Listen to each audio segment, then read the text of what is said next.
Hoy vamos a hablar de un evento que ha sacudido al mundo entero en la intervención militar en Venezuela, un suceso que ha sido denominado por algunos como el Día de la Libertad. Para entender cómo llegamos a este punto, necesitamos retroceder en el tiempo. La relación entre Venezuela y una poderosa nación extranjera comenzó hace décadas, centrada en la cooperación económica, sobre todo en el petróleo. Sin embargo, con el paso de los años, las diferencias ideológicas y políticas comenzaron a abrir una brecha cada vez más grande. Esta distancia se convirtió en tensión abierta a medida que se intensificaban las sanciones económicas contra el gobierno venezolano. A esto se sumaron graves acusaciones de narcotráfico y corrupción, atribuidas directamente a las altas esferas del poder en Venezuela. El ambiente se fue enrareciendo, preparando el terreno para un conflicto que parecía inevitable. El año 2025 fue clave en esta escalada. Vimos un despliegue sin precedentes de buques de guerra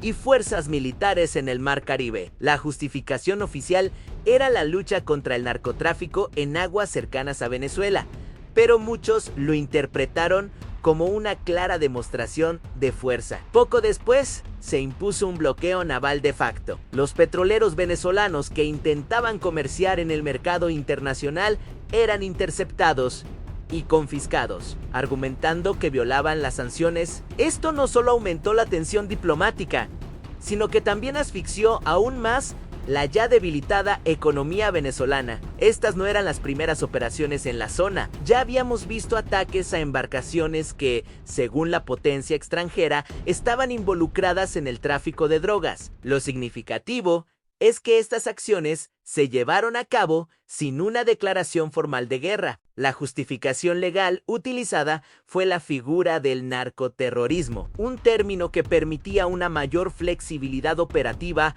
y evitaba las formalidades del derecho de guerra tradicional. Estas intervenciones previas fueron creando un precedente peligroso, normalizando la presencia militar y las acciones hostiles en la región. Y entonces llegó el 3 de enero de 2026, un día que marcará un antes y un después en la historia contemporánea de América Latina. Durante la madrugada, los habitantes de Caracas y otras ciudades importantes de Venezuela se despertaron con el sonido ensordecedor de explosiones y el rugido de aeronaves militares sobrevolando sus hogares. En varias zonas del país se produjeron apagones masivos, sumiendo a la población en la oscuridad y la incertidumbre. El miedo se apoderó de las calles. Lo que estaba ocurriendo era una operación militar a gran escala. La potencia extranjera había lanzado una incursión nocturna en territorio venezolano, culminando meses de presión económica, diplomática y militar. El objetivo era claro, un cambio de régimen por la fuerza. Durante esta operación,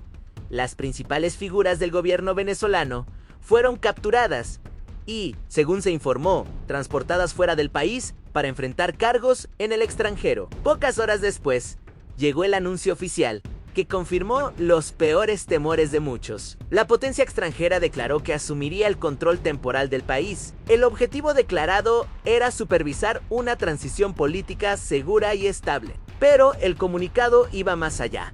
También se anunció que empresas de ese país entrarían a Venezuela para invertir y reconstruir la infraestructura petrolera, con la intención de explotar sus vastos recursos energéticos. Esto levantó sospechas inmediatas sobre las verdaderas motivaciones detrás de la intervención. La reacción en Venezuela fue de caos y pánico. Se declararon estados de emergencia en varias regiones, y las fuerzas armadas leales al gobierno depuestos salieron a las calles, generando enfrentamientos y un clima de guerra civil. Las fronteras se militarizaron y el país quedó prácticamente aislado del mundo exterior. A nivel internacional, la condena fue casi unánime. Numerosos países de la región y del resto del mundo calificaron la intervención como una flagrante violación de la soberanía nacional de Venezuela y del derecho internacional. Se convocó una reunión de emergencia del Consejo de Seguridad de las Naciones Unidas para debatir la legalidad de la acción militar